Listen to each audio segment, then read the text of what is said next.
Hello and welcome back to study Saurabh YouTube channel. आज के इस वीडियो में हम बिहार एसआई का जो सब्जेक्ट वाइज पीवाईक्यू है उसमें हम साइंस में केमिस्ट्री को कंटिन्यू करेंगे।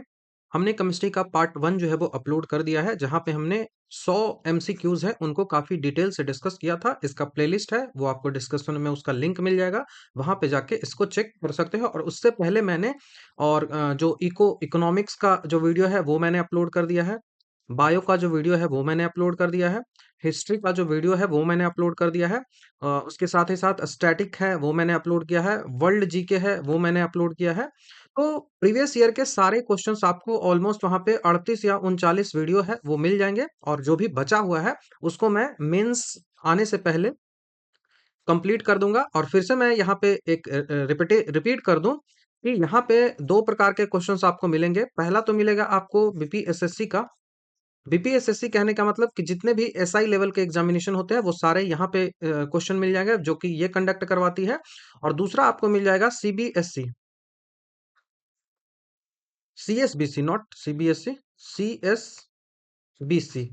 सीएसबीसी का दूसरा मिल जाएगा, जो कि कांस्टेबल लेवल के जितने भी एग्जामिनेशन होते हैं उसको ये सीएसबीसी करवाता है। तो इन दोनों के जो क्वेश्चंस है वो सबको मैंने 2000 से लेकर अभी जो 2000 से लेकर 2025 तक जितने भी एग्जामिनेशन हुए हैं वो सारा का आपको इंक्लूडेड मिल जाएगा। अभी जो रिसेंट न्यू वाला जो एसआई हुआ है ना, उसके भी क्वेश्चंस आपको इसी प्लेलिस्ट में मिल जाएंगे। तो टोटल हमने 379 एमसीक्यू केमिस्ट्री के है उसको निकाला है मैंने, जो एग्जामिनेशन में पूछा गया है। तो उनको डिस्कस कर रहे हैं। तो चलिए आज पार्ट नंबर 2 है उसको डिस्कस करते हैं। तो हम 101वां नंबर है उससे इसको शुरुआत करते हैं। पूछ रहा है हमसे कि गामा रे है वो बेसिकली है क्या। रेज होती है, कई सारी रे होती हैं। तो उनमें पूछ रहा है ना कि गामा रे है ना, वो फिजिकली वो है क्या। यदि हम उसको फिजिकली देखें, इस क्वेश्चन को आगे डिफाइन करने की कोशिश करें, तो वो सीधा आपसे पूछ रहा है कि उसका जो फिजिकल नेचर है, गामा रे का जो फिजिकल नेचर है वो कैसा है। तो गामा रे का जो फिजिकल नेचर होता है वो फोटोन का होता है। ठीक है, वो जो है वो फोटोन का गामा रे का फिजिकल नेचर होता है। तो ऑप्शन नंबर बी हमारा यहां से आंसर होगा। गामा किरणें है, इसका सीधा सा मतलब है कि इसका हाई फ्रीक्वेंसी है। इसकी जो है वो हाई फ्रीक्वेंसी होती है। हाई फ्रीक्वेंसी कहने का मतलब ये आवृत्ति जो इसकी होती है वो हाई होती है। और ये जो है वो एक क्या है, तो हाई फ्रीक्वेंसी वाली एक इलेक्ट्रोमैग्नेटिक वेव है। इलेक्ट्रोमैग्नेटिक वेव है, ईएमडब्ल्यू है, या फिर ईएमवी कह सकते हो, इलेक्ट्रोमैग्नेटिक वेव है। ठीक है, इलेक्ट्रोमैग्नेटिक वेव है जिसकी फ्रीक्वेंसी है जो बहुत ज्यादा हाई हाई है। अब जब क्वांटम फिजिक्स आप पढ़ोगे तो क्वांटम फिजिक्स के अनुसार क्या होता है कि जो भी विद्युत चुंबकीय विकिरण होती है, जो भी इलेक्ट्रोमैग्नेटिक जो वेव्स होती हैं, वो अपना जो वेव को देती है ना, वो वेव जो है वो एक बार में नहीं देती। वो जो लाइट्स जैसे जा रही है ना, तो वो लाइट एक बार में नहीं जाएगी। वो जो है वो छोटे छोटे ऐसे ऐसे छोटे छोटे पैकेट्स में जाएंगी, ऐसे ऐसे छोटे छोटे पैकेट्स में जाएंगी। और वो पैकेट्स में ये लाइट जो है वो ट्रेवल करती हैं। और इन छोटे छोटे जो पैकेट्स होते हैं ना, तो एक पैकेट को जो है वो कहते हैं हम फोटोन। एक पैकेट जो होता है उसी को हम फोटोन कहते हैं। और गामा किरणें जो होती हैं, वो फोटोन की ऊर्जा जो है वो गामा किरणों की जो फोटोन की एनर्जी होती है, इसकी एनर्जी सबसे अधिक होती है। एनर्जी जो होती है इसका हाईएस्ट होता है। हाईएस्ट एनर्जी गामा किरणें के जो फोटोन होता है उसको होता है, क्योंकि इनकी जो, यदि देखो, एनर्जी हाई तभी होगा जब उसका जो लैम्डा है, लैम्डा जो इसका है, लैम्डा कहने का मतलब कि इसका जो तरंगदैर्घ्य है वो कम होता है। लैम्डा जो है वो कम होता है। अब ये जब कम हो जाएगा तो एनर्जी जो है वो क्या होगा, एनर्जी जो है वो क्या होगा, तो वो ज्यादा होगा। जितना ज्यादा लैम्डा कम उतना ज्यादा एनर्जी जो है वो ज्यादा उसका होगा। तो फोटोन, गामा रे जो है वो फोटोन से मिलकर बना हुआ होता है। छोटे छोटे पैकेट्स होते हैं फोटोन के, उनसे ही मिलकर ये बना होता है। और इसका लैम्डा कम होता है, इस कारण से इसकी एनर्जी जो है वो हाई होती है। ठीक है, इतना समझ में आ गया। ये जो किरणें होती हैं, गामा किरणें जो होती हैं, इन पर कोई भी चार्ज नहीं होता और ना ही इसका कोई मास होता है। ठीक है, ये जो गामा किरणें हैं, इनके चार्ज की हम बात करें, चार्ज मतलब इसका आवेश है। ठीक है, इतना तो हिंदी आता ही होगा, हिंदी इंग्लिश। तो चार्ज मतलब इसका आवेश है। अब इससे आवेश कितना होता है, तो इसका आवेश जो होता है वो जीरो होता है। ना तो पॉजिटिव है ना ही निगेटिव है, तो जीरो भी नहीं, नो चार्ज लिख दो, नो चार्ज। उसके बाद जो गामा किरणें होती है उसके मास की बात आती है कि क्या इसके पास मास है, क्या इसका द्रव्यमान है। मास और वेट में अंतर होता है, आपको समझना चाहिए ये। तो इसके पास मास है तो नहीं, इसके पास नो मास, इसके पास मास भी नहीं है। इसके पास है क्या, तो इसके पास जो पेनिट्रेटिंग पावर होती है ना, जो वेधन क्षमता होती है, ये एक फिल्म है, ऐसे ऐसे एक पतली चादर है। अब इस पे गामा रे को पेनिट्रेट करोगे ना, तो पेनिट्रेटिंग पावर इसका सबसे अधिक होता है, क्योंकि इसका लैम्ब्डा जो है वो कम है। अगर ये देखो, ये रे है, यदि इसका तरंगदैर्घ्य जो है वो ज्यादा रहेगा ना, तो ये किरणें जो है ना वैसे ऐसे फैलने लगती है। लेकिन अगर इसका तरंगदैर्घ्य कम होगा ना, तो ये किरणें जो है ना वो एकदम ऐसा रहती है। अब ऐसे कोई एक एक जगह पे कोई प्रेशर पार रहा है, डाल रहा है, तो समझो कि कितना वो प्रेशर डाल के एरिया जब कम होगा ना, तो वो छेद देगा उसको। लेकिन ऐसे रहेगा तो ऐसे में एरिया इसका ज्यादा होगा, तो उसका एनर्जी जो है वो कम हो जाएगा। तो इस कारण से वो जो है वो पेनिट्रेटिंग पावर जो गामा रे की होती है वो अधिक होती है, सबसे अधिक होती है। पेनिट्रेटिंग वेधन क्षमता, पेनिट्रेटिंग पावर जो होती है वो इसकी सबसे अधिक होती है, ये भी आपको फैक्ट है, याद रखना है। और कुछ मैं बात करूं तो इलेक्ट्रॉन जो है, इलेक्ट्रॉन जो आपको नजर दिख रहा है यहाँ पे, ये इलेक्ट्रॉन क्या है, तो ये जो है ना वो बीटा कण की इसका नेचर होता है। इसका नेचर कभी भी पूछा जाए तो इसका जो नेचर होता है वो बीटा के जैसा होता है। बीटा कण जो होता है, बीटा जो पार्टिकल्स होते हैं, वो भी निगेटिव वाला, तो उसके साथ ही ये रहता है, ठीक है।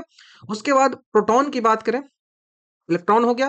प्रोटॉन की बात करें तो यह जो है वो परमाणु के जो नाभिक होता है ना, परमाणु का जो न्यूक्लियस होता है उसका हिस्सा होता है, और इसे हाइड्रोजन का नाभिक भी कहते हैं। तो प्रोटॉन होता है, इसका हाइड्रोजन का नाभिक भी कहते हैं, क्योंकि हाइड्रोजन में तो ऐसे ही होता है ना, दो ही होता है ना, तो हाइड्रोजन का नाभिक भी इसको कहते हैं, और ये न्यूक्लियस में होता भी है। उसके बाद न्यूट्रॉन की बात करें तो न्यूट्रॉन जो है वो एक न्यूट्रल है, इसके पास कोई भी चार्ज नहीं होता। और नाभिकीय विखंडन जो शुरू होता है ना, न्यूक्लियर फ्यूजन जो शुरू होता है, विखंडन जो शुरू होता है, उसके लिए न्यूट्रॉन बहुत ज्यादा जरूरी होता है, क्योंकि न्यूट्रॉन ही है ना उसको कंटिन्यू रखता है, अदरवाइज वो कंटिन्यू नहीं हो सकता है, ठीक है। सवाल आपसे पूछा जाएगा कि गामा रे है उसकी डिस्कवरी किसने की है, तो गामा रे को डिस्कवर किया था पॉल विलार्ड ने। पॉल विलार्ड, पॉल विलार्ड है, उसने गामा रे को डिस्कवर किया था। स्पीड की बात करें तो प्रकाश की जो गति होती है उसी से गामा रे जो है वो चलती है। 3 × 10⁸ जो होती है उसी से चलती है।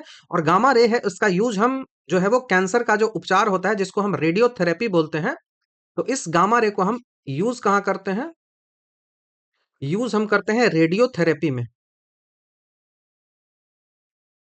रेडियो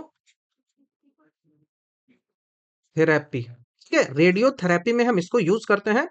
तो ये जो है वो उसके साथ ही साथ ये जो कीटाणु होते हैं ना उनको भी मारने में इसको यूज जो है वो किया जाता है। तो 1 नंबर 101 नंबर का क्वेश्चन आपको समझ में आया होगा। नेक्स्ट सवाल की ओर बढ़ते हैं, ठीक है।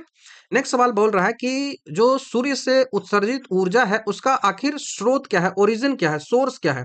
तो source of energy emitted from the sun, sun के पास एनर्जी आखिर आ कहां से रहा है।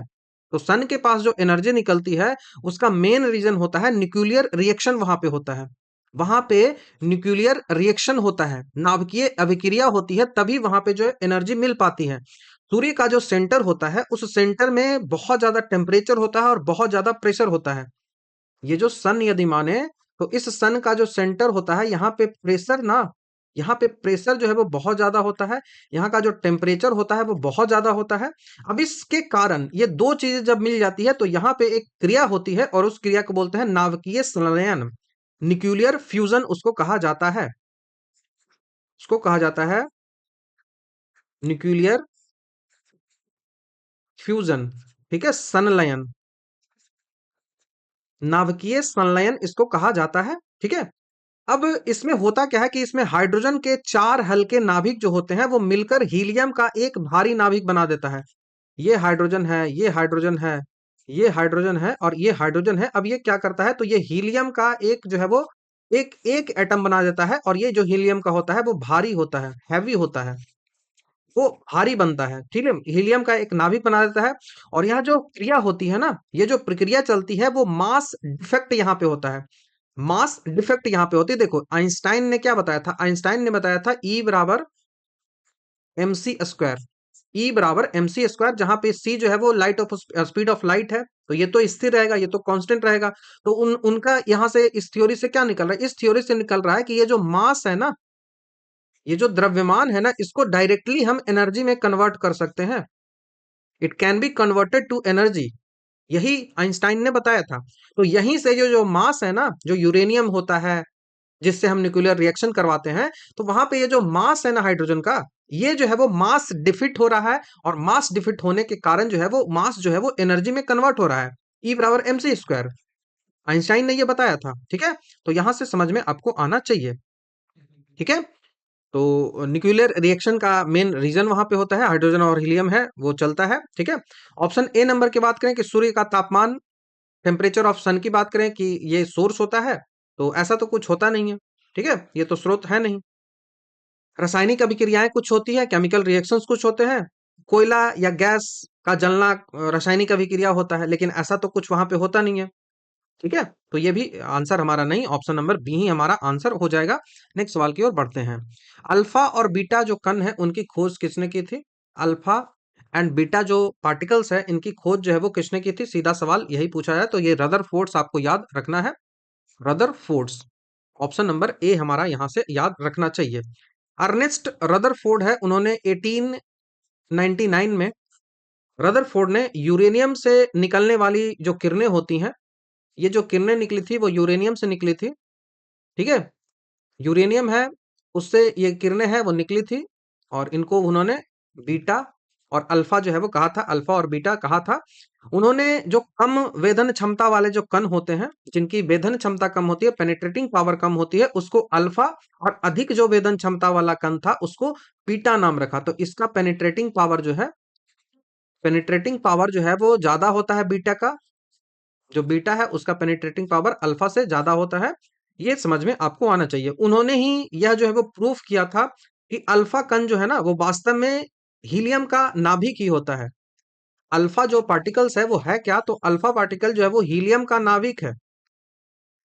अल्फा पार्टिकल जो है वो हीलियम का नाभिक है, ये भी आपको ध्यान रखना है, बहुत इंपॉर्टेंट है। डाल्टन की बात करें तो डाल्टन है, इन्होंने एटॉमिक थ्योरी दिया था, एटॉमिक थ्योरी है वो डाल्टन ने दिया था। रॉन्टजेन की बात करें तो रॉन्टजेन ने एक्सरे की खोज की थी, एक्सरे को खोजा था। और मैक्सवेल की बात करें तो मैक्सवेल ने इलेक्ट्रोमैग्नेटिक थ्योरी है वो जी थी, इलेक्ट्रोमैग्नेटिक जो थ्योरी है वो मैक्सवेल ने ही दिया था, तो ये ध्यान आपको रखना है। नेक्स्ट सवाल की ओर बढ़ते हैं। बीटा कण किस प्रकार के आवेश जो है वो रखता है? तो what type of charge do beta particles carry? तो बीटा पार्टिकल्स के पास कौन सा चार्ज होता है, इलेक्ट्रिक चार्ज कौन सा होता है? तो ये ध्यान आपको रखना है। बीटा जो पार्टिकल होता है उसके पास हमेशा नेगेटिव चार्ज होता है, मैंने बताया भी है। तो बीटा कण जो है वो वास्तव में उच्च वेग वाले होते हैं, हाई वेलोसिटी से चलने वाले इलेक्ट्रॉन्स हैं, ठीक है। बीटा कण जो है वो क्या है? तो हाई वेलोसिटी से चलने वाला, हाई वेलोसिटी से चलने वाला जो है वो क्या है? तो हाई वेलोसिटी से चलने वाला ये केवल और केवल इलेक्ट्रॉन है। अब चूंकि इलेक्ट्रॉन पर जो चार्ज होता है वो निगेटिव होता है, इस कारण से बीटा कण जो है उस पे भी चार्ज जो है वो निगेटिव ही होगा, ठीक है। एक अन्य प्रकार का बीटा जो है वो डिके होता है, बीटा 6 होता है, जिसे हम क्या कहते हैं? तो उसको बीटा प्लस बोलेंगे, और उसको क्या कहा जाता है? उसको पॉजिट्रॉन कहा जाता है, इसको पॉजिट्रॉन कहा जाता है, इसको पॉजिट्रॉन कहा जाता है, ये ध्यान रखना है। अब ये जो पॉजिट्रॉन होता है वो पॉजिटिव होता है, ये नोट करके एकदम लिख लेना है। पॉजिट्रॉन जो होता है वो पॉजिटिव होता है, लेकिन सामान्यतः जो बीटा कण आप देखते हो ना वो नेगेटिव ही होता है, तो आप नेगेटिव के साथ ही आंसर यहाँ पे जाएगा, ठीक है। नेगेटिव के साथ ही, ऋणात्मक के साथ ही आपका ऑप्शन नंबर जाएगा। जब भी पॉजिट्रॉन पूछेगा तब ये हमारा पॉजिटिव में जाएगा, अदरवाइज नहीं, ठीक है। वहीं अल्फा कण जब भी पूछ लिया जाए, यदि अल्फा कण की पूछ लिया जाए तो अल्फा कण जो होता है वो पॉजिटिव होता है। अल्फा पार्टिकल जो होता है वो पॉजिटिव होता है, और उस पर जो चार्ज होता है वो दो पॉजिटिव होता है, ठीक है, दो पॉजिटिव होता है। अभी मैंने बताया ना हीलियम वाला चल जाता है। अल्फा कण को रदरफोर्ड ने क्या प्रूफ किया था? प्रूफ किया था He प्लस में दो चार्ज है, मतलब पॉजिटिव वाला चार्ज है, तो ये कैटायन है, ठीक है। उसके बाद जो है वो गामा किरणों की बात करें, जिसको इस तरह से जो है वो डिनोट किया जाता है, तो गामा किरणें जो होती है ना वो उदासीन होती है, उस पर कोई भी चार्ज जो है वो नहीं होता है, तो वो जो गामा किरणें जो है वो उदासीन होती है, शून्य आवेश होता है, जीरो आवेश होता है। तो जीरो चार्ज किस पे होता है? वो गामा किरणों पे होता है। नेगेटिव चार्ज किस पे होता है? तो बीटा पे होता है, और अल्फा पर दो पॉजिटिव चार्ज होता है, ध्यान आपको रखना है। नेक्स्ट सवाल की ओर बढ़ते हैं। रेडियो सक्रिय पदार्थ जो होता है, रेडियो एक्टिव जो एलिमेंट्स होता है, उनको भंडारित करने के लिए बनना जो पात्र होता है वो किससे बना होता है? देखो, सीधी सी बात है कि रेडियो एक्टिव कोई एलिमेंट है, उसको हमको स्टोर करके रखना है, तो वो कहाँ आप स्टोर करोगे? जो डिब्बा होगा, वो किस डिब्बे का बना होगा? तो वो जो है डिब्बा होता है वो लेड का बना हुआ होना चाहिए। ऑप्शन नंबर डी हमें यहाँ से ध्यान रखना है। लेड जो होता है, जिसका परमाणु क्रमांक जो है वो 82 है, 82 जो है वो इसका एटॉमिक नंबर है, लिड है। इसका चूंकि इसका जो घनत्व होता है वो बहुत ज्यादा अधिक होता है, इसका जो इसकी जो डेंसिटी होती है वो बहुत ज्यादा अधिक होता है, ठीक है। लेड जो है वो सघन, जो डेंस परमाणु रेडियो एक्टिव जो किरणें होती है, विशेष करके जो गामा किरणें होती है, उनको एब्जॉर्ब करने का उसके पास पावर होता है, जिससे जो भी बैड, जो भी हानिकारक, जो जो हानिकारक विकिरणें होती हैं वो बाहर नहीं फैल पाती हैं, और यह जो विकिरण सुरक्षा, जो रेडिएशन होता है ना, रेडिएशन के शील्ड के रूप में ये काम करता है। इस कारण से ही, और चूंकि ये सस्ता भी होता है ना, इस कारण से ये लेड हमारा जो है वो यूज होता है। तो लेड को आप ध्यान रखिएगा, क्या लिखिएगा? विकिरण सुरक्षा। ये जो है वो हमें क्या करता है? विकिरण सुरक्षा देता है। विकिरण सुरक्षा मतलब रेडिएशन शील्ड। रेडिएशन को विकिरण बोलते हैं। रेडियो एक्टिव रेडिएशन बहुत खतरनाक होता है। एक बार मेरा टेस्ट हुआ था, जब मुझे मेरी बॉडी में जब रेडियो एक्टिव एलिमेंट डाला जाता है ताकि हड्डियां जो है वो सही से दिख पाए, उस कारण से मेरा जो रेडियो एक्टिव टेस्ट का नाम था, रेडियो एक्टिव, जहां तक मुझे याद है, radio active 3 phase body scan था। 3 फेज बॉडी स्कैन था, तो मुझे एक रूम में बंद कर दिया गया था। लगभग 5 घंटे के आसपास मुझे अलग रहना पड़ा था, क्योंकि उसमें ना वो रेडियो एक्टिव एलिमेंट है वो मेरे बॉडी में डाला गया था, स्कैनिंग बॉडी की करने के लिए, ठीक है। तो नेक्स्ट सवाल की ओर बढ़ते हैं।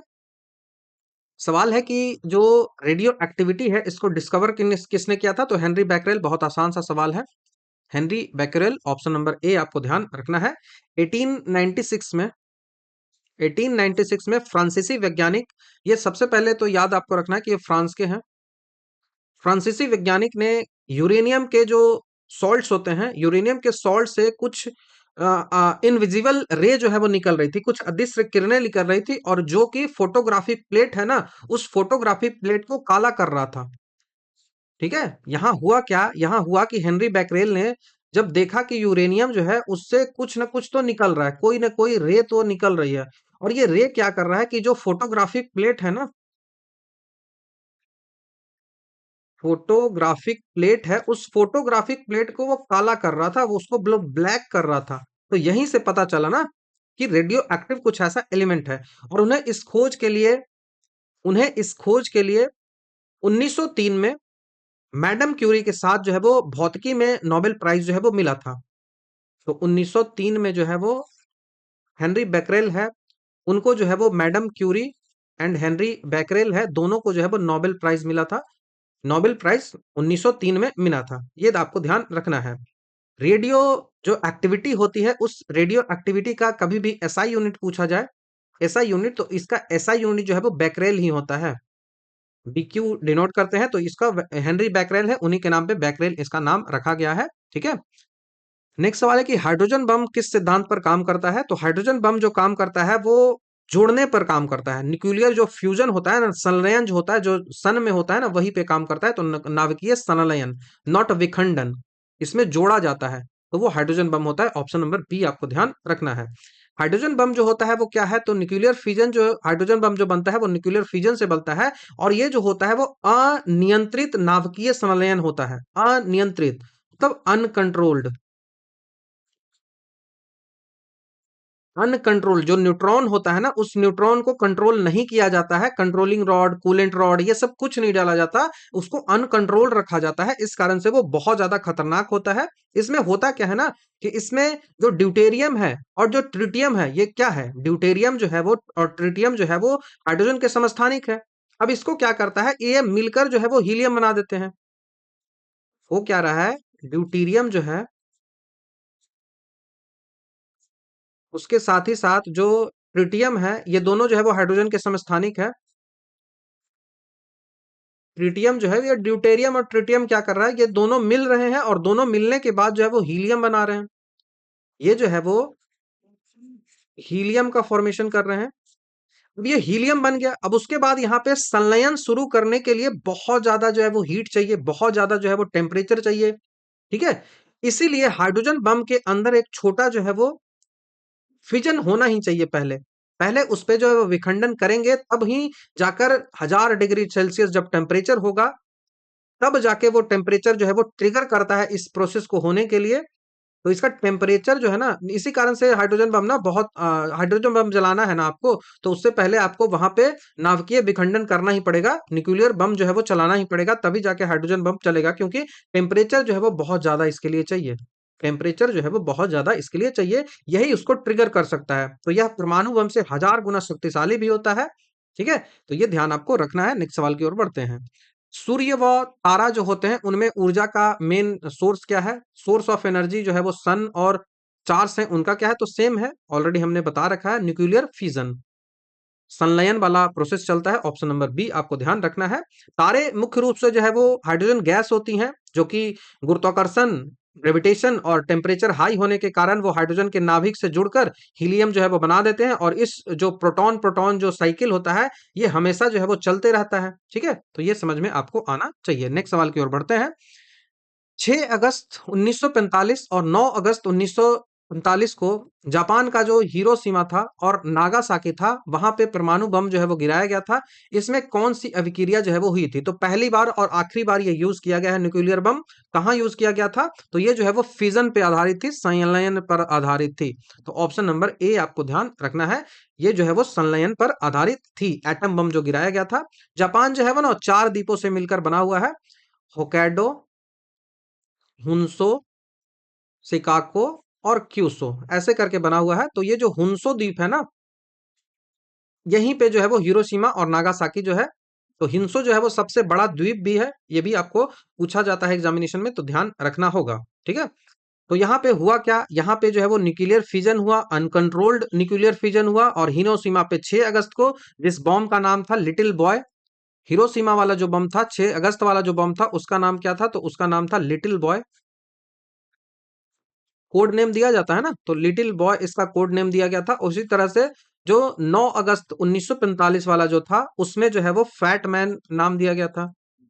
फैट मैन इसका नाम दिया गया था। अब यहाँ पे जो 6 अगस्त वाला हुआ था ना, उस उसमें एनर्जी के रूप में जो है वो यूरेनियम 235 को यूज किया गया था।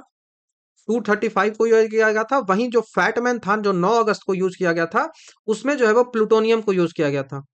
उसमें जो है वो प्लूटोनियम 239 को यूज किया गया था, जो कि और खतरनाक हो जाता है।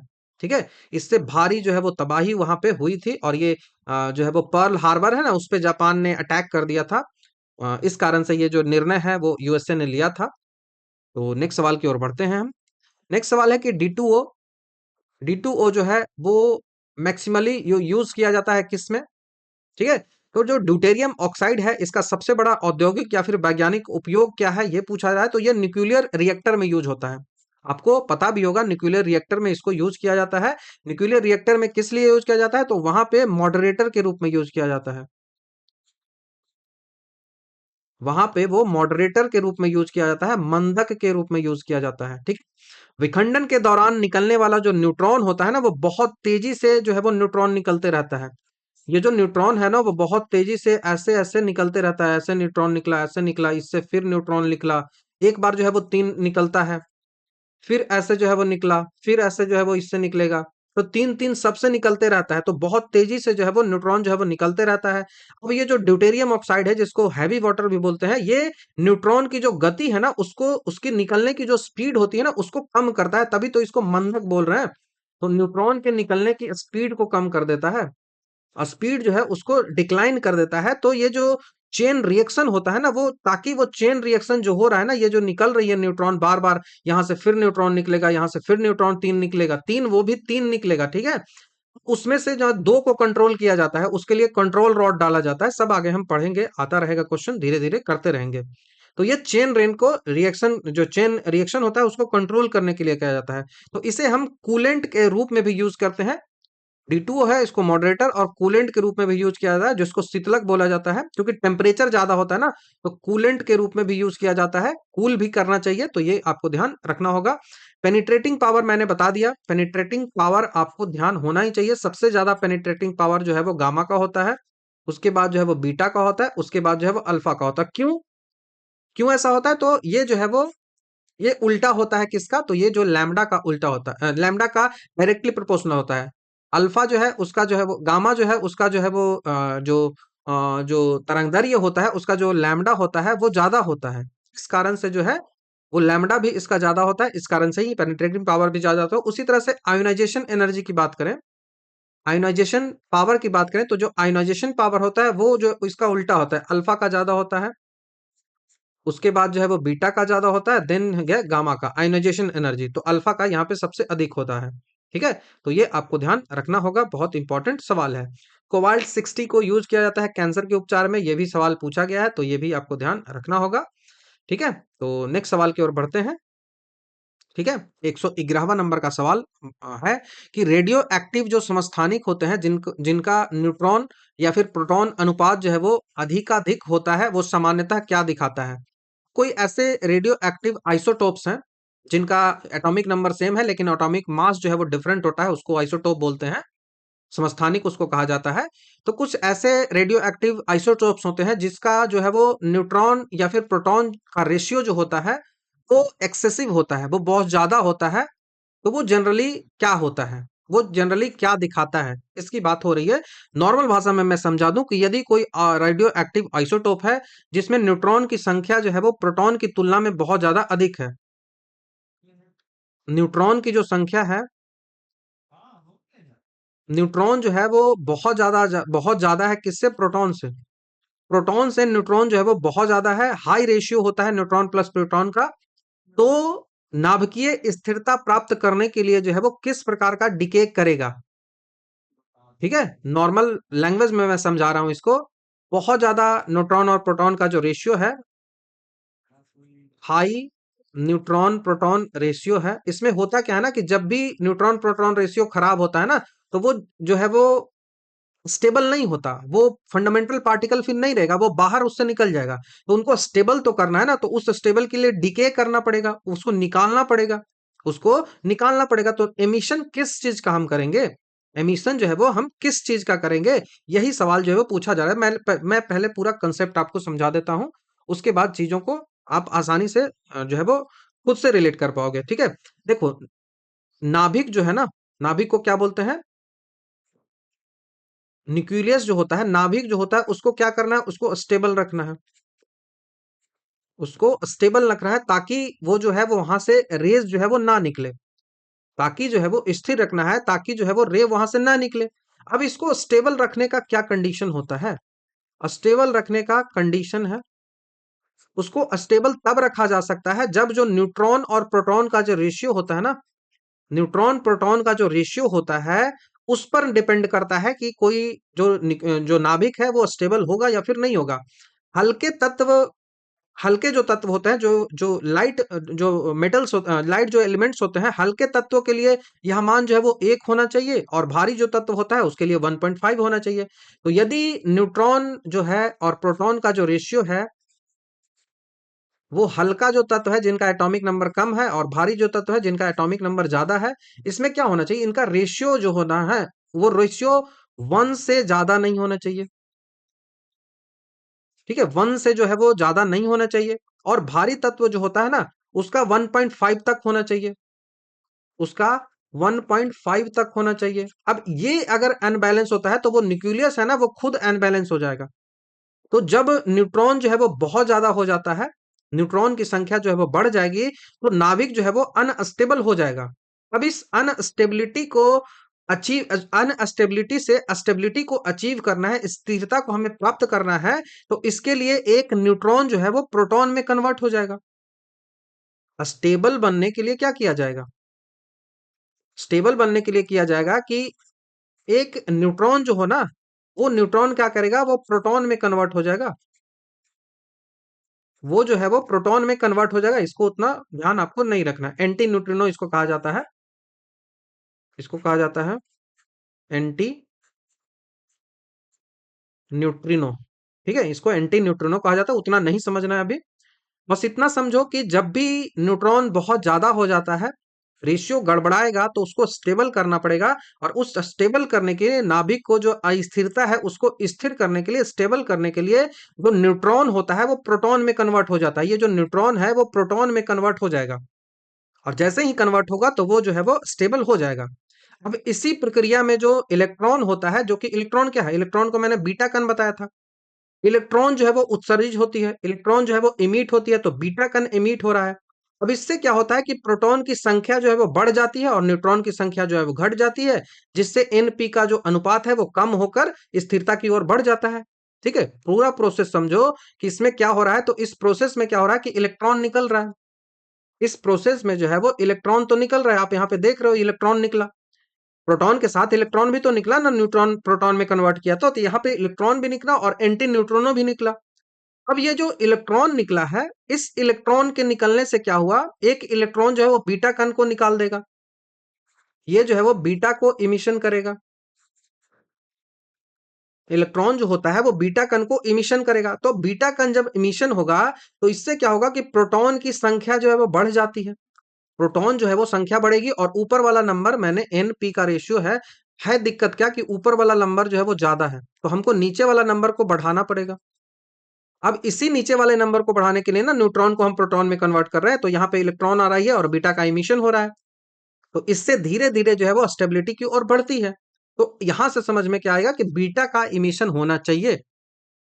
बीटा का इमिशन मतलब इलेक्ट्रॉन का इमिशन जो है वो होना चाहिए।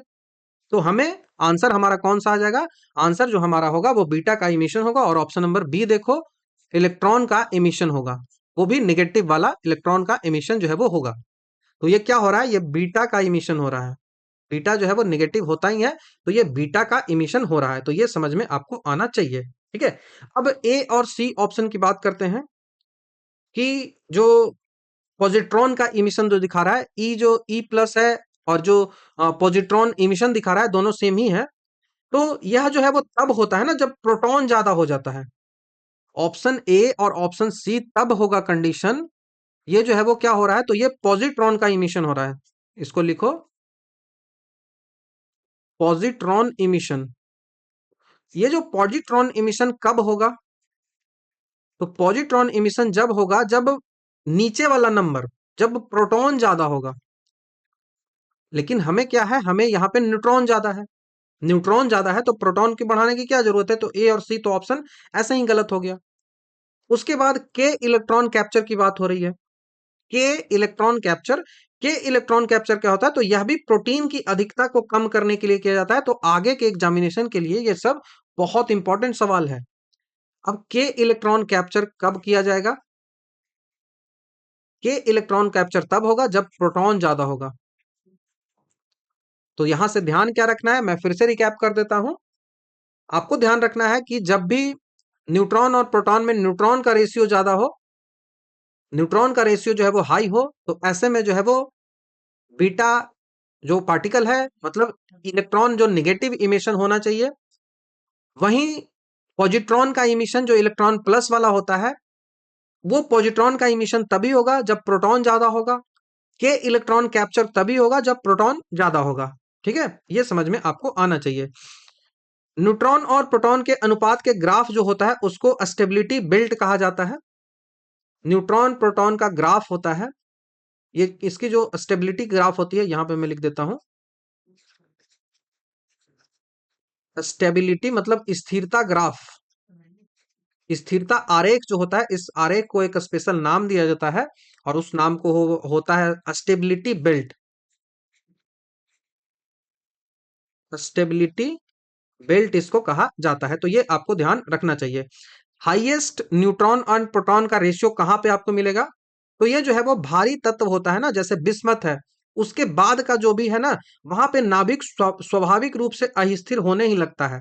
तो बिस्मथ के बाद के जितने भी नाभिक होते हैं, और वो जैसे ही अस्थिर होगा तो वहां से जो है वो इमिशन जो है वो टूटने लगेगा, और टूटने लगेगा और वहां से एनर्जी मिलने ही लगेगी। तो यूरेनियम आप देख लो, जितने भी रेडियो एक्टिव एलिमेंट है वो इसी अनस्टेबिलिटी के कारण तो टूटते रहते हैं ना। आई होप आपको समझ में आया होगा। नेक्स्ट सवाल की ओर बढ़ते हैं।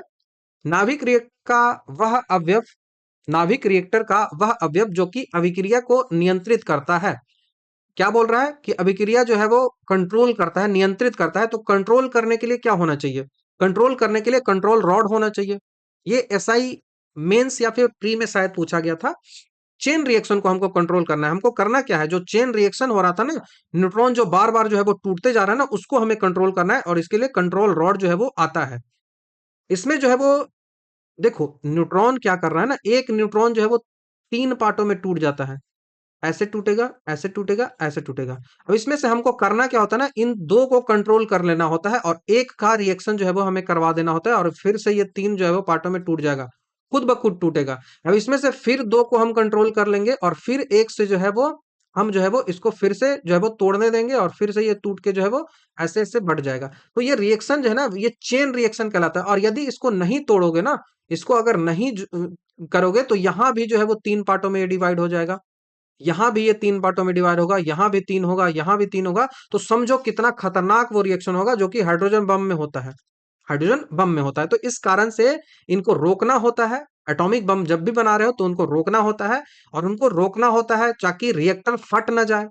टेम्परेचर इससे इतना ज्यादा होगा कि रिएक्टर खुद ब खुद फट जाएगा। तो वहां पे कंट्रोल रॉड जरूरी होता है। तो अत्यधिक न्यूट्रॉन है उसको वो एब्जॉर्ब करता है। तो कंट्रोल रॉड का काम क्या है? सीधी सी भाषा में आप समझो, न्यूट्रॉन को एब्जॉर्ब करना। ठीक है, एब्जॉर्बेशन ऑफ न्यूट्रॉन, न्यूट्रॉन को जो है वो ग्रहित करना, उसको एब्जॉर्ब करना, अवशोषण करना, इसका काम होता है। तो यहाँ पे कंट्रोल रॉड के रूप में हम यूज किसको करते हैं? ये सवाल आपसे सवाल पूछा जाएगा आगे के एग्जामिनेशन में। तो कंट्रोल रॉड के रूप में हम कैडमियम को यूज करते हैं। हम कैडमियम को यूज करते हैं कंट्रोल रॉड के रूप में, या फिर बोरॉन को यूज करते हैं। या तो कैडमियम का रॉड यूज कर लो, या फिर बोरॉन का रॉड यूज कर लो। ये क्या करते हैं, ये रिएक्टर के अंदर जैसे ही डालते हैं, तो वहां पे जो भी न्यूट्रॉन होते हैं, एक्स्ट्रा न्यूट्रॉन जो दो होता है, उसको वो एब्जॉर्ब कर लेती है। जिससे जो है वो रिएक्शन जो है वो कंट्रोल हो जाता है। जिससे रिएक्शन जो है वो कंट्रोल हो जाता है। ये समझ में आपको आना चाहिए। उसके बाद मॉडरेटर, हमने ऑलरेडी आपको बताया, ये एक मंदक के रूप में काम करता है। मॉडरेटर जो है वो, ये न्यूट्रॉन के निकलने का जो स्पीड होता है ना, स्पीड जो होता है, जो न्यूट्रॉन जिस स्पीड से निकल रही है, उस स्पीड को ये कम कर देता है। जैसे इसमें यूज किया कर, मॉडरेटर में क्या क्या यूज करेंगे? तो मॉडरेटर में हम यूज करते हैं दो दो चीजों का। पहला जो यूज करते हैं वो ग्रेफाइट का। या तो आप ग्रेफाइट का यूज कर लो, या तो आप D2O का यूज कर लो, भारी जल का यूज कर लो। तो ये समझ में आ गया। उसके बाद कूलेंट के रूप में किसको यूज करते हैं? शीतलक के रूप में किसको यूज करते हैं? तो कूलेंट क्या होता है ना, कि बहुत ज्यादा जो है वो टेम्परेचर होता है, तो बहुत ज्यादा गर्मी आ जाती है। तो ये जो गर्मी पैदा हुई ना, उस टेम्परेचर को हमें कम करना है। अब इस टेम्परेचर को कम करने के लिए क्या क्या यूज करते हैं? तो या तो आप यहाँ पे सोडियम यूज कर लो, सोडियम यूज कर लो। नहीं तो आप यहाँ पे वाटर यूज कर लो। तो सोडियम में भी आपको कौन सा सोडियम यूज करना पड़ेगा? तो लिक्विड सोडियम, तरल जो सोडियम होता है उसको यूज करना है। उसके बाद आपके दिमाग में आएगा कि फ्यूल के रूप में यूज किसको यूज करते हैं? तो फ्यूल के रूप में हम यूरेनियम 235 को यूज कर लो, या फिर प्लूटोनियम 239 का यूज कर लो। तो ये सब फ्यूल के रूप में यूज होता है। ठीक है, ये फ्यूल के रूप में यूज होता है, तो समझ में आपको आना चाहिए। ठीक है, नेक्स्ट सवाल की ओर बढ़ते हैं। अब ये जो सवाल है ना, वो बहुत बहुत बहुत बहुत इंपॉर्टेंट सवाल है। ठीक है, ये जो मेरा लेक्चर था ना केमिस्ट्री का, उसमें मैंने काफ़ी डिटेल से इसको बताया था। जो हमारा पेड लेक्चर था उसमें देखो, यहाँ पे दो चीज़ें आपको याद रखनी है। पहला याद रखना है, जैसे ये है क्या, तो ये कोई एक एक्स नाम का एलिमेंट है। ठीक है, अब उस एक्स नाम का एलिमेंट का जो एटॉमिक नंबर है वो जेड है। एटॉमिक नंबर उसका जो है वो जेड है। और उसका जो एटॉमिक मास है, जिसको एटॉमिक वेट आप बोल रहे हो, वो इसका ए है। ठीक है, यही यहाँ दिया हुआ है। अब हम यहाँ से तीन पार्टिकल्स हैं वो निकलते हैं। ठीक है, या तो वो अल्फा निकल सकता है, या तो वो बीटा निकल सकता है। ठीक है, या तो गामा निकल सकता है। यही तीन चीजें तो निकलेंगी। तो पहला एक एक करके हम देखते हैं। पहला हमने यहां से क्या निकाला? तो पहला हम यहां से अल्फा को निकाल रहे हैं। तो यदि मैंने यहां से एक अल्फा निकाल दिया, अल्फा को यदि हमने यहां से क्षय कर दिया, मतलब डिके कर दिया, तो क्या होगा? अल्फा का जब क्षय होगा तो क्या होगा? अल्फा का जब क्षय होगा किसी भी परमाणु से, तो उसका जो एटॉमिक नंबर है ना, उस एटॉमिक नंबर में दो की कमी आ जाएगी। तो एक्स एलिमेंट है। अब इसका एटॉमिक नंबर जेड था, वो तो जेड से -2 आ जाएगा, जेड -2 हो जाएगा। एटॉमिक नंबर में जो है परमाणु क्रमांक है उसमें 2 की कमी आ जाएगी, और उसी के साथ-साथ जो इसका एटॉमिक वेट होगा, इसका जो द्रव्यमान होगा, एटॉमिक वेट जो होगा, वो इसमें 4 की कमी आ जाएगी, तो A-4 हो जाएगा यदि इससे अल्फा निकलेगा तो। दूसरा जो हम देखेंगे वो देखेंगे कि बीटा का क्षय हो, सेम एलिमेंट है, सेम एटॉमिक नंबर है। अब यहां से हम बीटा को निकाल रहे हैं, बीटा का क्षय हो रहा है। अब इस बीटा के क्षय से क्या होगा कि इसका जो एटॉमिक नंबर है उसमें एक का इंक्रीज हो जाएगा, और इसका जो एटॉमिक वेट है वो सेम का सेम रह जाएगा। तो जब भी बीटा निकलता है तो एटॉमिक नंबर जो है वो सेम का सेम, एटॉमिक नंबर एक से इंक्रीज कर जाएगा, और एटॉमिक वेट जो है, एटॉमिक द्रव्यमान जो है वो समान रह जाएगा। तो ये बीटा निकलता है तब होता है। उसके बाद तीसरा एक स्टेप आता है जहां पे होता क्या है, कोई सेम एलिमेंट है, जेड है और ए है। यहाँ पे क्या होगा कि यहाँ पे जेड और ए जो है ना वो दोनों समान रहे। इसका अर्थ होगा कि यहाँ पे जो है वो केवल ऊर्जा निकली है, और इसका सीधा सा मतलब है कि यहाँ पे जो है वो केवल और केवल एनर्जी निकली है, कोई डिके नहीं हुआ है। तो यहाँ पे जो है वो डिके जो है वो गामा का डिके चला जाएगा। ठीक है, तो यहाँ पे गामा का डिके चला जाएगा, तो गामा का डिके मतलब कि कोई भी इसमें चेंजेस नहीं हुए हैं, सेम का सेम है, बस निकला क्या है, तो निकला है एनर्जी। एनर्जी निकला है, तो ये गामा का क्षय होता है। बहुत इंपॉर्टेंट ये मैंने स्लाइड आपको रखा है, ये जो मैंने तीनों लिखा है बहुत इंपॉर्टेंट है, सवाल पूछा जाता है। अब हमको देखना क्या है, यहाँ क्वेश्चन में आओ। क्वेश्चन में है कि पहला कंडीशन क्या बन रहा है कि ये है एक्स जेड ए। अब इससे हम किसका क्षय हो रहा है यहाँ पे, यही हमको पता करना है, और हमें मिल क्या रहा है, हमें मिल रहा है वाई जेड ए, हमें ये मिल रहा है। तो यहाँ पे हो क्या रहा है पहला कंडीशन में, तो पहला कंडीशन जो यहाँ पे हमने देखा उसमें हो रहा है पहले कंडीशन में कि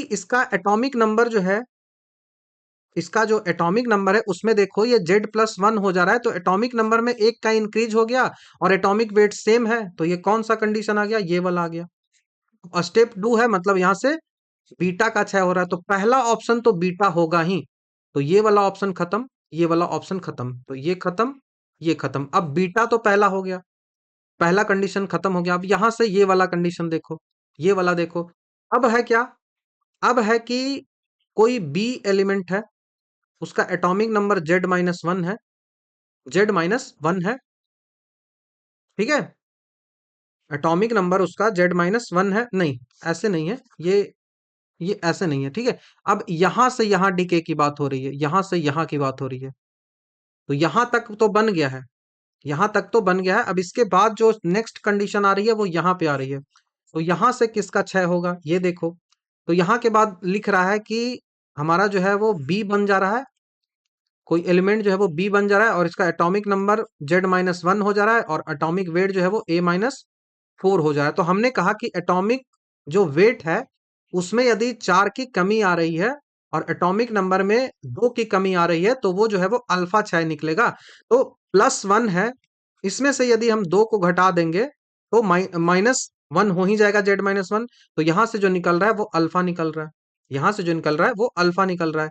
अब उसके बाद ये पहला कंडीशन हो गया, ये दूसरा कंडीशन हो गया। अब यहां से तीसरा कंडीशन चालू होता है, यहां से तीसरा कंडीशन चालू हो रहा है। तीसरा क्या हो रहा है कि यहां से जो क्षय हो रहा है वो सीधा का सीधा बीटा हो रहा है, और इसमें जो है वो Z-1 का Z-1 रह जा रहा है, और A-4 जो -4 है उसका -4 रह जा रहा है, A-4। तो यहाँ पे क्या हो रहा है, यहाँ पे सेम का सेम रह रहा है, मतलब सेम मैंने कहा तो गामा निकल रही है, वो गामा निकल रही है, केवल एनर्जी का लॉस हो रहा है। तो यहां से पहले निकलेगा बीटा, देन निकलेगा अल्फा, तब फिर गामा। तो ऑप्शन नंबर कौन सा आएगा, ऑप्शन नंबर डी हमारा यहाँ से आंसर बनेगा। कभी भी ये सवाल आए तो आपको गलत नहीं करना है, ठीक है। नेक्स्ट सवाल की ओर बढ़ते हैं। सवाल है कि निम्नलिखित में से कौन सी किरण जो है वो धन आवेशित कणों से युक्त होती है, जो पॉजिटिव होती है, पॉजिटिवली चार्ज पार्टिकल कौन सा है। तो हमने कई बार आपको बता रखा है कि अल्फा जो है वो पॉजिटिवली चार्ज होता है, अल्फा जो है वो पॉजिटिवली चार्ज होता है, क्योंकि यहाँ जो है ना अल्फा क्या है, अल्फा सीधी सी बात है कि हीलियम का हीलियम का जो है वो नाभिक होता है। अल्फा यही है, यहाँ पे क्या होता है, तो अल्फा जो है इसके साथ क्या होता है, तो इसके साथ दो प्रोटॉन होता है और दो न्यूट्रॉन होता है, तो ये जो है वो अल्फा पॉजिटिव होता है। तो प्रोटॉन के कारण इस पे जो चार्ज होता है वो दो पॉजिटिव रह जाता है, और इसका जो द्रव्यमान होता है वो 4 एटॉमिक मास यूनिट रह जाता है। तो यह जो है वो सबसे भारी और सबसे कम आवेश क्षमता वाली किरणें हो जाएंगी। तो ये अल्फा आपको याद रखना है। ठीक है, अल्फा कैसा होगा, तो अल्फा पॉजिटिव होगा। बीटा जो किरणें होती हैं वो कैसी होती है, तो बीटा जो किरणें होती है वो जो है वो निगेटिव होती है। बीटा जो किरणें होती हैं वो कैसी होती है, तो वो निगेटिव होती है। और पॉजिटिव कब होती है, मैंने वो बताया है। पॉजिटिव कब होती है वो मैंने बताया है, जब पॉजिट्रॉन होगा तो वो पॉजिटिव होगा। गामा किरणें जो होती है वो कैसी होती है, तो वो नेचुरल होती है, उदासीन होती है।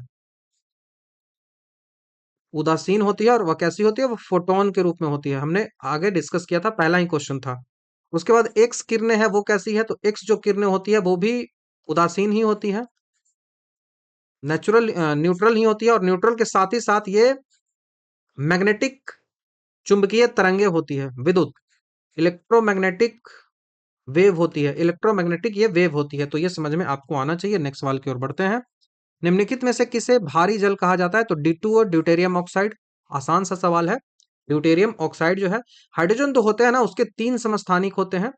पहला जो है वो प्रोटियम कहलाता है, पहला जो है वो प्रोटियम कहलाता है, दूसरा जो है वो ड्यूटेरियम कहलाता है, और तीसरा जो है वो ट्रिटियम कहलाता है। ठीक है, ड्यूटेरियम जो होता है उसके पास जो है वो ड्यूटेरियम जो होता है उसका एक परमाणु भार जो है वो सामान्यतः हाइड्रोजन से दुगना होता है।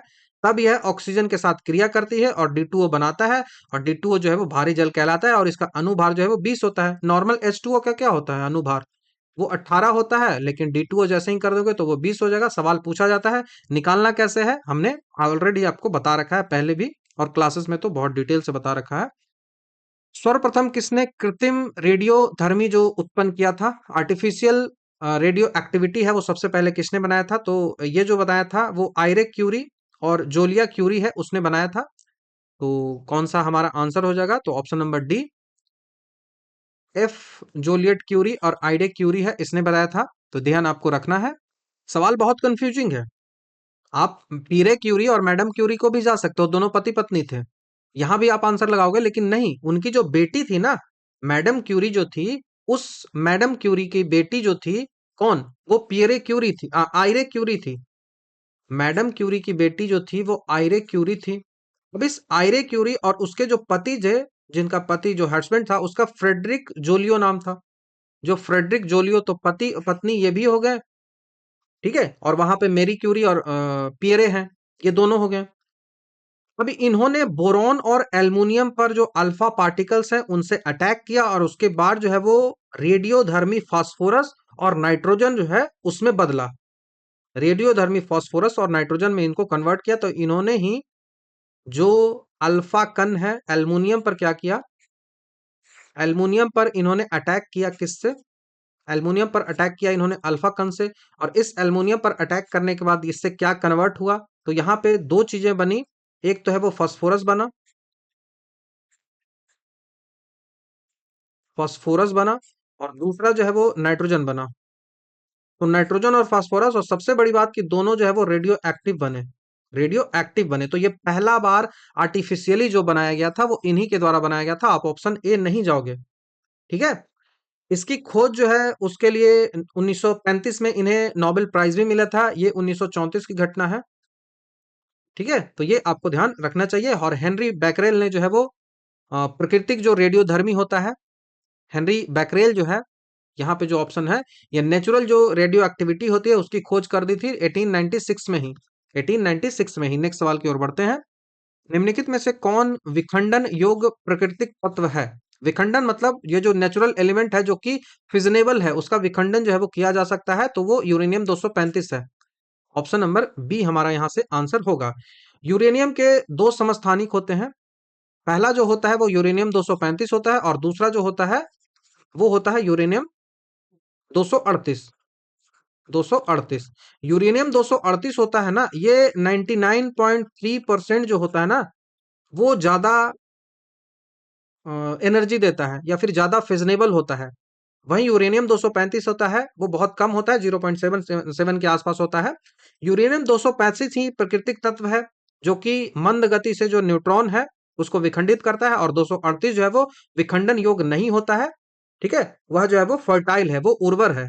तो ये आपको ध्यान रखना है, विखंडन 235 का होता है, ना कि 238 का। नेक्स्ट सवाल की बात करते हैं, नाभिकीय ऊर्जा गृह में जो न्यूक्लियर प्लांट्स होते हैं वहां पे कौन सा ईंधन जो है वो इस्तेमाल किया जाता है? कौन सा ईंधन जो है वो इस्तेमाल किया जाता है? तो इनरीच्ड यूरेनियम 235 यूज करेंगे, संवर्धित यूरेनियम 235 का यूज किया जाएगा। ये आपको ध्यान रखना चाहिए, नेचुरल नहीं, ध्यान रखना, नेचुरल नहीं। अब इनरीच्ड क्या है यूज करेंगे कि चूंकि जो नेचुरली जो यूरेनियम मिलता है ना 235, उसमें केवल 0.7% ही आप एनर्जी ले सकते हो वहां से। देखो, आप वहां से केवल और केवल यहाँ से 0.7% ही ले सकते हो एनर्जी, तो इस कारण से इसको इनरीच करना जरूरी होता है। वो प्रोसेस होता है मशीनों के द्वारा, जो यूरेनियम 235 होती है उसकी मात्रा को 3% से 5% तक बढ़ाया जाता है, और इसे ही जो है वो इनरीच यूरेनियम जो है वो कहते हैं। और भारत के तारापुर जैसा रिएक्टर है, वहां पे ये जो इनरीच यूरेनियम है इसको यूज जो है वो किया जाता है। नेक्स्ट सवाल है कि सूर्य में जो नाभिकीय ईंधन है वो कौन सा है? तो आसान सा सवाल है, हमने ऑलरेडी डिस्कस कर रखा है, वो हाइड्रोजन है। हाइड्रोजन होता है, सूर्य का जो केंद्र होता है वहां पे न्यूक्लियर फिजन होता है, नाभिकीय संलयन होता है। इसमें हाइड्रोजन के 4 नाभिक है, मिलकर हीलियम का एक नाभिक बनाते हैं, और हाइड्रोजन यहाँ पे मुख्य ईंधन का काम करता है। और जब हाइड्रोजन खत्म हो जाएगा तो सूर्य का अंत हो जाएगा। ठीक है, ये भी आपको ध्यान रखना है। नेक्स्ट सवाल की बात करते हैं, रेडियो सक्रियता को मापने के लिए वाणिज्यिक रूप से उपलब्ध यंत्र कौन सा है? रेडियो एक्टिविटी को मेजर करना है किस रूप में? तो ये जो है वो कॉमर्शियली आपको मेजर करना है। जैसे खरीदना है किसी को जो है वो रेडियो एक्टिव एलिमेंट, तो उसको मेजरमेंट जरूरी है ना। तो ये कॉमर्शियल हो गया, ये वाणिज्यिक रूप से हो गया, तो इसमें हम जीएम काउंटर को यूज करते हैं, जीएम गणक को यूज करते हैं, ऑप्शन नंबर सी। जीएम गणक है जिसको गीगर मुलर काउंटर कहते हैं, हमने ऑलरेडी इस बारे में बताया भी है। जो मेरी क्लास है वहां पे लिखा हुआ बताया हुआ मिल जाएगा, नोट में भी मिल जाएगा। Geiger Muller counter, Geiger Muller counter इसको कहा जाता है। यह जो यंत्र होता है, जो रेडिएशन है ना, रेडिएशन के द्वारा जो गैसों का आयनीकरण जो होता है, गैसों का जो आयोनाइजेशन होता है रेडिएशन के द्वारा, उसी सिद्धांत पर यह काम करता है। जब अल्फा हो या फिर बीटा कण इसमें जैसे ही प्रवेश करती हैं तो ये पल्सेस जनरेट करती हैं, जिससे गिना जाता है कि पल्स कितना जनरेट होता है, जिसके हिसाब से इसको जो है वो मेजर किया जाता है। तो ये किस पे काम करता है? तो ये काम करता है गैस का आयोनाइजेशन के सिद्धांत पर, गैस आयोनाइजेशन प्रिंसिपल पे ये काम करता है। ये समझ में आपको आना चाहिए। इसमें होता क्या है कि जैसे ही अल्फा बीटा, जैसे ये रेडियो एक्टिव कोई एलिमेंट है, ठीक है, अब यहाँ से अल्फा बीटा ये निकला, अब जाके निकला तो यहाँ पे ना पल्स जनरेट होगी, और इसी पल्स को हम काउंट कर लेंगे कि हाँ ये पल्स है, ऐसे ऐसे हो रहा है, तो चलो हो जाएगा। रिक्टर स्केल आपको यूज किया जाता है भूकंप की तीव्रता को मापने में, तो ये भी आपको ध्यान रखना है, बहुत इंपॉर्टेंट है।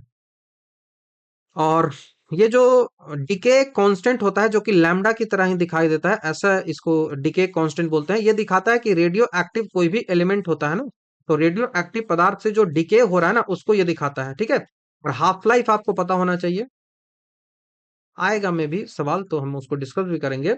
हाफ लाइफ होता है, हाफ लाइफ बोलते हैं वह समय जिससे जो है वो पदार्थ, जो रेडियो एक्टिव एलिमेंट है ना, वो अपना आधा हो जाए, जितने समय में होता है ना आधा, उसी को हाफ लाइफ बोलते हैं। और हाफ लाइफ का यदि फॉर्मूले की हम बात करें, तो हाफ लाइफ को डोनेट करते हैं इस तरह से, ई हाफ ऐसे डोनेट करते हैं, तो इसका जो फॉर्मूला होता है वो होता है 0.693 बटा, यही जो डीके हो रहा है ना, ये जो डीके मैंने बताया, ये इसका फॉर्मूला होता है। भाभा एटॉमिक रिसर्च सेंटर जो हमारा है वो मुंबई में ट्रॉम्बे है, वहां पे स्थित है, जो कि भारत का प्रमुख परमाणु अनुसंधान संस्थान होता है। ठीक है, तो ये समझ में आना चाहिए, जो भी चीजें थी वो आपको सब भी मैंने एक्सप्लेन किया है। नेक्स्ट सवाल की ओर हम बढ़ते हैं। नेक्स्ट सवाल है जो मैंने बताया था ना कि आएगा ही डीके वाला, कोई एक रेडियो सक्रिय कार्बन है जो कि 5800 वर्षों में अपनी प्रारंभिक मात्रा का आधा हो जाता है, मतलब उसका 5800 में वो आधा हो रहा है, तो हाफ लाइफ ये हो गया। तो पूछ रहा है कि कितने वर्षों में यह प्रारंभिक मात्रा का 1/4वां हो जाएगा?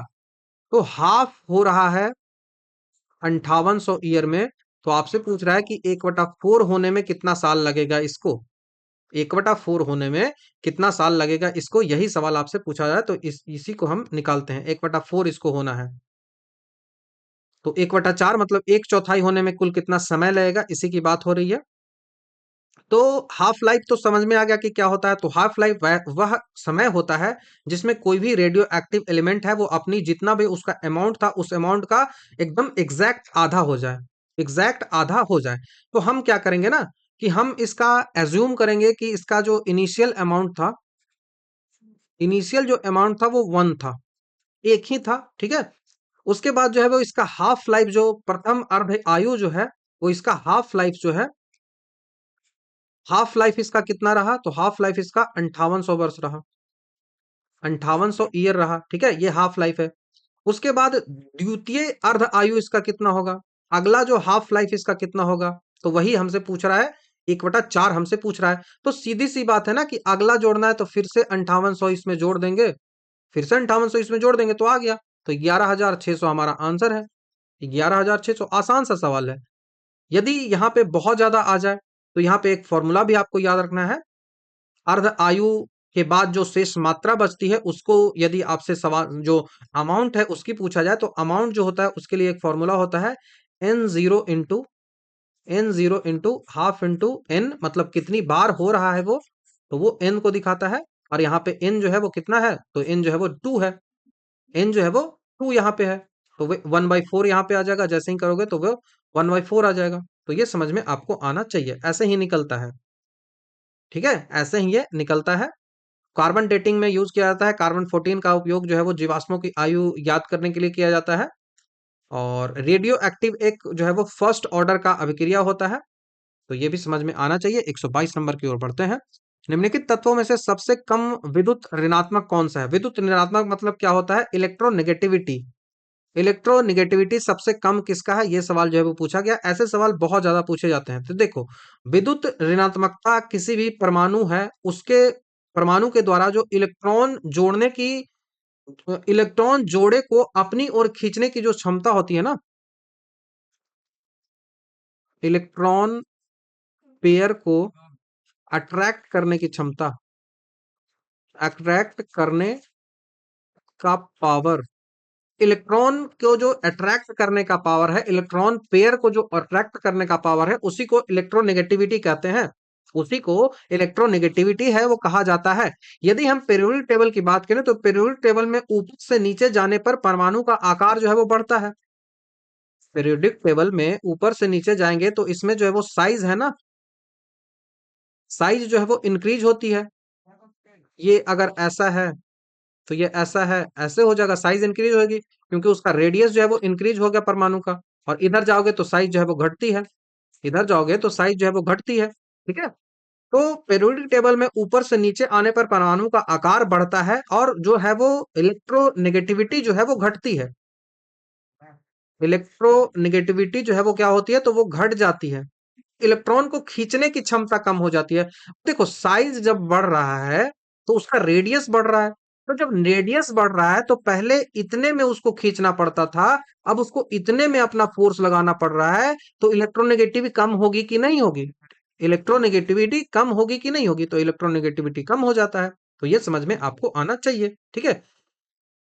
तो ये ऑप्शन आपको समझ में आना चाहिए, ये ऐसे ही चलता है प्रिंसिपल। अब देखो, सीजियम जो आपको मिल रहा है यहाँ पे देखने को, ये जो सीजियम आपको देखने को मिल रहा है, सीजियम जो होता है वो एल्कलाइल मेटल में सबसे नीचे की ओर होता है। जो एल्कलाइल मेटल्स होते हैं उन एल्कलाइल मेटल्स में सबसे नीचे की ओर जो होता है वो सीजियम होता है। तो जब सबसे नीचे सीजियम है, सबसे नीचे जब सीजियम है तो सीजियम का क्या होगा, सीजियम का आकार जो है, साइज जो है वो क्या होगा,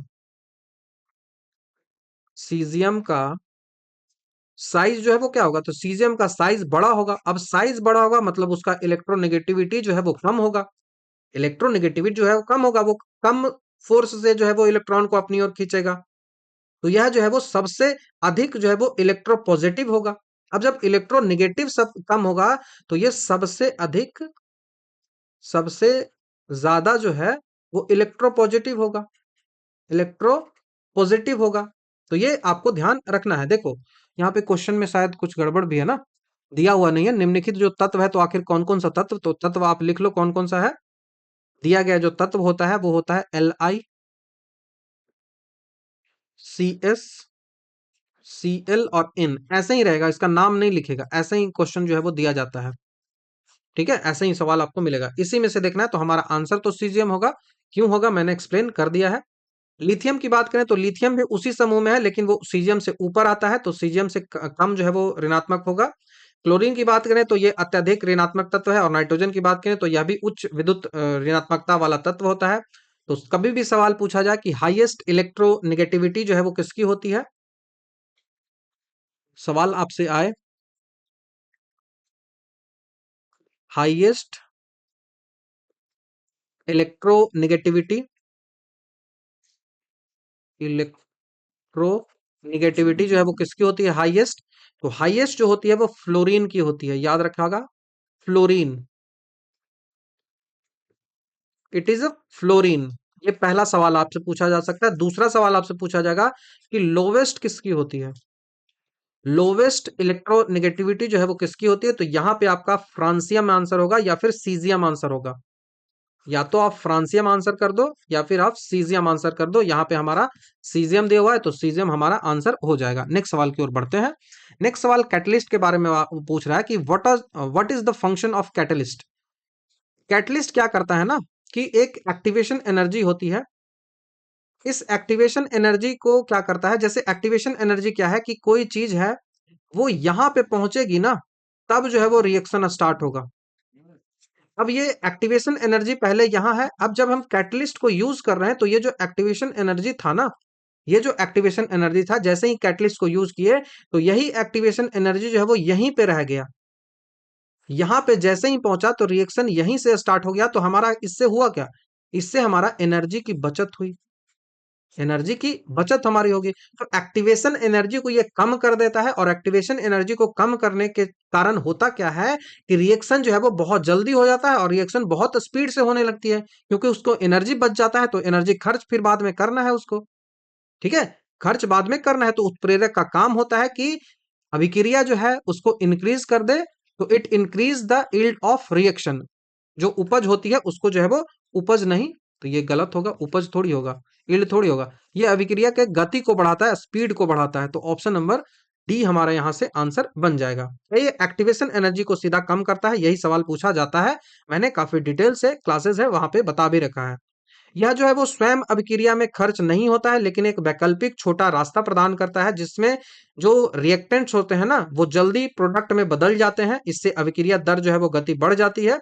कुछ ऋणात्मक उत्प्रेरक ऐसे भी होते हैं जो कि रिएक्शन को बढ़ाता भी है, रिएक्शन रेट है उसको घटाता भी है, लेकिन सामान्यतः आपको उत्तर जो है वो बढ़ाना ही लेके चलना पड़ेगा। ठीक है, तो ये समझ में आना आपको चाहिए। यहाँ पे इंपॉर्टेंट बात यह है ना कि कैटलिस्ट खर्च नहीं होता, कैटलिस्ट जो है वो खर्च नहीं होता, ये ज्यों का त्यों वैसे ही रह जाएगा। तो ये आपको ध्यान रखना होगा। उत्प्रेरक जो होता है उसकी शुद्धता से कभी भी इसका संबंध नहीं होता है, तो ये आपको ध्यान रखना है, बहुत इंपॉर्टेंट है।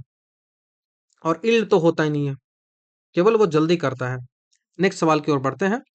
नेक्स्ट सवाल है कि डाइक्रोमेट, डाइक्रोमेट है, डाइक्रोमेट जो डाइक्रोमेट डायनियन द्विक द्विक्रायन, पता नहीं, इंग्लिश इंग्लिश की ओर बढ़ते हैं।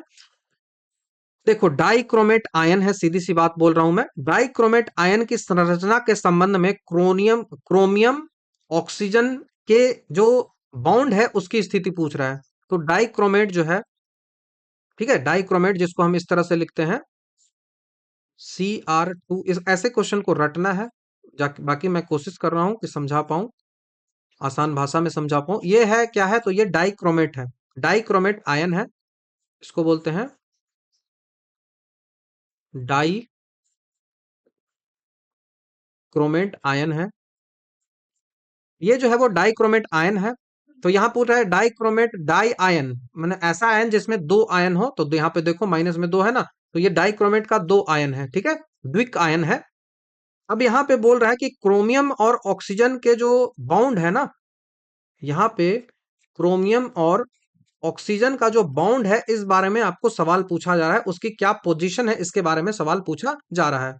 तो देखो बहुत आसान से समझो, डाइक्रोमेट जो आयन होता है इसके दो CrO4 जो है वो टेट्राहेड्रल होते हैं, और एक ऑक्सीजन जो होता है वो परमाणु को साझा करता है। तो ऐसे ये चलता है, डाइक्रोमेट जो होता है, यहाँ पे दो होते हैं क्या, तो यहाँ पे दो होंगे। CrO4 जो होंगे वो कितने होंगे, तो वो दो होंगे, और इनका स्ट्रक्चर जो होगा कैसा होगा, वो टेट्राहेड्रल होगा। टेट्राहेड्रा इसका स्ट्रक्चर होगा। उसके साथ ही साथ एक ऑक्सीजन जो है वो परमाणु को ये साझा करता है। इस तरह से रिएक्शन पूरा बनेगा, ऐसे बनेगा। इसमें दो क्रोमियम है और उसके साथ एक ऑक्सीजन हमेशा रहेगा। दो क्रोमियम है, उसका एक साथ ऑक्सीजन ऐसा ही रहेगा, तो इसका स्ट्रक्चर यही होता है। ठीक है, टेट्राहेड्रल जो है वो टेट्राहेड्रा इसका स्ट्रक्चर होता है। अब संरचना में सिक्स टर्मिनल की बात करते हैं, तो ऑक्सीजन परमाणु बाहरे में जो सिक्स टर्मिनल होता है वहां पे होता है। रेजोनेंस के कारण जो सभी सिक्स Cr+O जो बंद होते हैं ना, वो लंबाई और पावर के अनुसार जो है वो इक्विवेलेंट होते हैं, और बीच के जो दो पुल जो है वो पुल वाले होते हैं, जो इस तरह से इस तरीके से ये बन जाता है। तो सीधा यही याद रखना है। ठीक है, यही याद रखना है, बहुत इंपॉर्टेंट है। तो यहाँ पे क्या होगा कि सिक्स टर्मिनल, मतलब टर्मिनल मतलब बाहर वाला, तो सिक्स टर्मिनल बाहरी जो ऑक्सीजन परमाणु यहाँ पे होता है, तो सिक्स CrO एकल बंधन समकक्ष है। तो six CrO single bond are equivalent, वो एक जैसे ही होते हैं। ठीक है, उनका जो सिक्स CrO बंध जो लंबाई होती है, जो लेंथ होता है और जो पावर होता है, वो बिल्कुल इक्विवेलेंट होता है, और बीच में दो पुल वाला ये वाला स्ट्रक्चर जो है वो देखने को मिलता है। तो यहां से बस रट जाओ, और कोई उपाय है नहीं इसका। नेक्स्ट सवाल की ओर बढ़ते हैं। कोई एक तत्व है जो X के परमाणु की बाहरी कक्षा में 4 इलेक्ट्रॉन है। इस तत्व का हाइड्रोजन के साथ संयोजन बनाने पर क्या सूत्र बनेगा। देखो, तो सूत्र लिखने जब भी होगा ना, तो वो संयोजक के अनुसार जो है वो सूत्र लिखा जाता है। मैंने क्लासेस है वहां पे बताया है। तो रूल क्या होते हैं कि रासायनिक सूत्र बनाने में जो वैलेंसी होती है, उनका क्रिस क्रॉस जो है वो मेथड वो यूज किया जाता है। तो देखो, कोई तत्व है वो X है। अब इस एक्स का कक्षा में 4 इलेक्ट्रॉन है। इसकी बाहरी कक्षा में 4 इलेक्ट्रॉन है, मतलब उसकी वो क्या है, वो उसकी वो संयोजकता है, उसकी वो वैलेंसी है। तो उसकी संयोजकता कितनी आ गई, 4 आ गई। अब हाइड्रोजन है, उसकी संयोजकता कितनी होती है, तो हाइड्रोजन की एक होती है, आपको पता है। एक होती है, आपको पता है। अब इसको देखो लिखते कैसे है ना, वो इस तरीके से लिखा जाता है। तो संयोजकता इसकी जो है वो 4 है, और इसकी जो है वो 1 है। अब इसको उल्टा जो है वो हम डिवाइड करते हैं, उल्टा जो है वो हम गुना कर दे हैं। इसको यहां गुना करेंगे और इसको यहां गुना करेंगे, तो फॉर्मूला हमारा क्या आ जाएगा, फॉर्मूला आएगा XH4। XH4 इसका फॉर्मूला जो है वो आ जाएगा। ठीक है, XH4 इसका फॉर्मूला आ जाएगा, तो आपका ऑप्शन नंबर डी हमारा यहां से आंसर बनेगा। बहुत आसान सा सवाल है, एनसीईआरटी जब देखिएगा ना, तो वहां पे ये दिया हुआ रहता है। अब देखो एग्जांपल ले लेता हूँ। कार्बन के बाहरी कक्षा में 4 इलेक्ट्रॉन है। मान लिया कि कार्बन का बाहरी कक्षा है, उसमें 4 इलेक्ट्रॉन जो है वो दिया हुआ है। तो ये कार्बन के साथ ये नहीं रहेगा, ये हमेशा ध्यान रखना है। तो हाइड्रोजन के साथ इसका बॉन्ड बनाना है, तो हाइड्रोजन का कितना है, 1 है। तो ये कार्बन के साथ ना रखे, ऐसे CH4 बना देगा, तो मीथेन बन गया। ठीक है, मीथेन बन गया। तो ऐसे ही बनता है चीजें। नेक्स्ट सवाल की ओर बढ़ते हैं। निम्नलिखित में से कौन सी अणु रचना में इलेक्ट्रॉन भागीदारी करते हैं। इलेक्ट्रॉन पार्टिसिपेशन जो शेयर होता है, वो कौन सा मॉलिक्यूलर स्ट्रक्चर में करते हैं, सवाल पूछा जा रहा है। तो जो दिए गए यौगिक जो दिया गया है, उनमें सारा कोवैलेंट बॉन्ड मिल रहा है। अब इसमें से इलेक्ट्रॉनों की साझेदारी कहाँ पे हो रही है, ये पूछ रहा है, कोवैलेंट बॉन्ड में। ठीक है, तो कंसेप्ट है कि दो अधातुएं जुड़ती है तो वो इलेक्ट्रॉन को साझा करेंगी ही। ठीक है, दो अधातुएं जब जुड़ेगी तो इलेक्ट्रॉनों को दो जुड़ रहा है, बॉन्ड बना रहा है, तो इलेक्ट्रॉनों को साझा करेगा ही अधातु। तो यहाँ पे जो H2O है ना, पानी है, यहाँ पे क्या है, पानी है, उसमें हाइड्रोजन है और ऑक्सीजन जो है, वो दो अधातुएं हैं। एक तो आपके पास हाइड्रोजन है और दूसरा जो है वो ऑक्सीजन है। अब दोनों जो है वो अधातु है, तो दोनों अपना अष्टक पूरा करने के लिए इलेक्ट्रॉन को तो साझा करेंगे ही नहीं। ऑक्टेट तो उनको पूरा करना ही है। लास्ट जो आउटर मोस्ट एलिमेंट होता है, वहां पे आउटर मोस्ट जो सेल होता है, वहां पे 8 इलेक्ट्रॉन पूरा करना ही है। और हाइड्रोजन के केस में उसको जो है वो 2 इलेक्ट्रॉन पूरा करना होता है, उसमें ही अष्टक उसका पूरा हो जाता है। तो ये इस कारण से जो है वो साझा यही करेगा। आप हमको दे दीजिए, हम आपको दे देंगे, तो ऑप्शन नंबर ए हमारा यहाँ से आंसर बनेगा। बाकी सारे जो ऑप्शन आपको मिल रहे हैं, NaCl हो गया, MgO हो गया, इसमें सोडियम और कैल्शियम है, इसमें मैग्नीशियम और ऑक्सीजन है, यहाँ पे कैल्शियम और क्लोरीन है। ये रिएक्शन जो करेंगे ये आयनिक यौगिक है। सारे के सारे जो है वो कैसे हैं, आयोनिक यौगिक है, आयनिक कंपाउंड है। ठीक है, आयनिक यौगिक है। इनमें इलेक्ट्रॉन का ट्रांसफर पूर्ण स्थानांतरण होता है, साझेदारी नहीं। तो आयनिक यौगिक में क्या होता है, ट्रांसफर होता है। एक को चाहिए तो दे दिए बस, दूसरे से नहीं लेंगे। लेकिन हाइड्रोजन क्या है, वो कोवैलेंट वाला चलेगा, कोवैलेंट बाउंड चलेगा। ये भी सवाल पूछा जाता है, कोवैलेंट बाउंड। तो यहाँ पे क्या होगा, इलेक्ट्रॉन का जो है वो साझेदारी होगा, शेयरिंग होगा, शेयरिंग ऑफ इलेक्ट्रॉन होता है। नेक्स्ट सवाल की ओर बढ़ते हैं। कार्बन की जो संयोजकता है वो कितनी होती है? बहुत बहुत आसान सा सवाल है। कार्बन की संयोजकता जो है वो 4 होती है।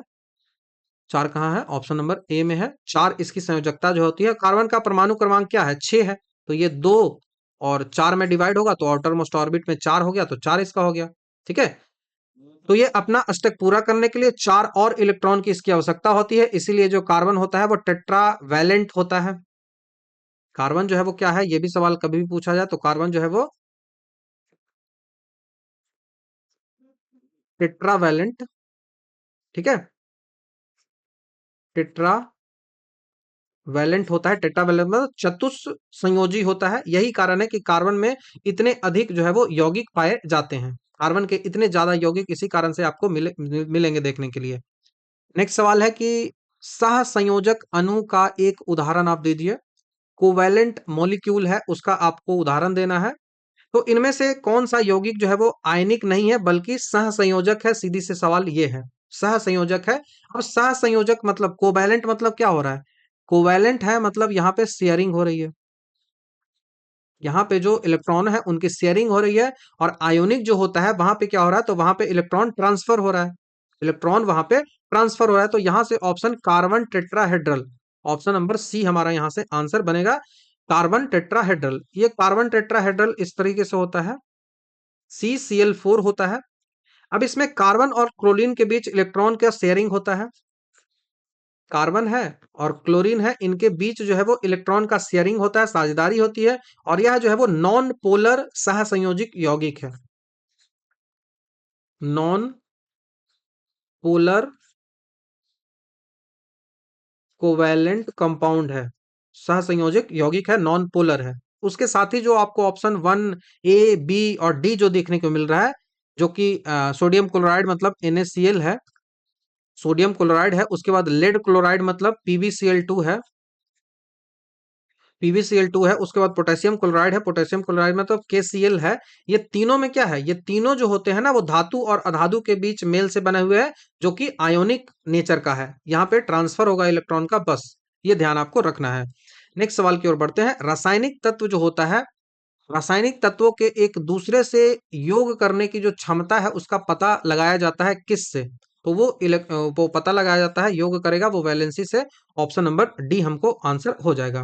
कंबाइन की कैपेसिटी होती है वो वैलेंसी से ही होती है, ध्यान रखिएगा, काफी डिटेल से मैंने बता रखा है। अब इस सेट का मैं लास्ट क्वेश्चन 30वां नंबर का सवाल देखता हूँ।